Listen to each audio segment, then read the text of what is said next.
Welcome to Inside My Kitchen. I'm Sasha, Lyon, the executive chef of Delphine restaurant at the W Hollywood Hotel. And today we're going to be playing around with some of the tools we use to open oysters and protect our hands, and we're using safety gloves and oyster shuckers and all that fun stuff. So come on in the kitchen and let's go. All right, so we're gonna do just a quick shucking tutorial.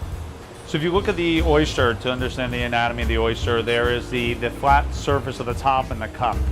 So the idea is that you are removing the flat top of the oyster and allowing the oyster to remain in the deep cup.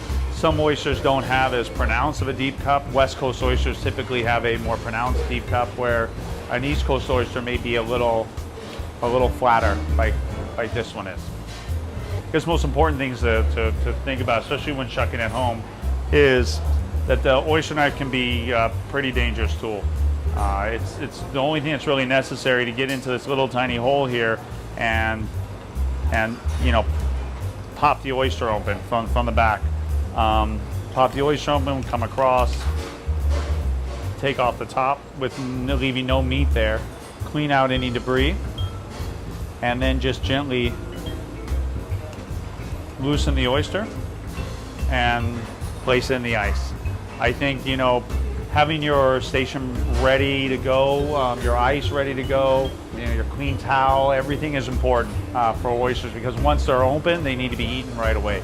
The other thing is to wash them thoroughly with a brush on the outside before you open them, so that any whether mud or dirt or types of animals, crabs or something that may be living on the outside of the oyster shell, you can make sure they don't become part of the meal. A couple of the important things to think about at home is safety. So there are a couple different gloves that are used. One is a chainmail glove that's used for oyster shucking, where the blade will not penetrate. So in the event of a slip, which I'm not going to demonstrate, but in the event of a slip, the blade isn't going to go through your hand.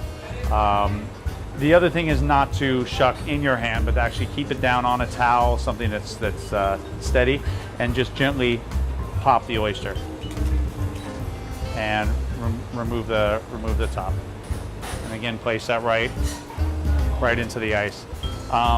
And there's another kind of glove, is another oyster shucking glove, but it's solid. So in the event that you have a seafood allergy, which unfortunately a lot of people do, or a shellfish allergy rather, and you can't touch oysters, you could use a glove that's a solid rubber glove that it's impenetrable by the knife, but it's also won't allow any of the juices to get onto your hand and irritate your skin.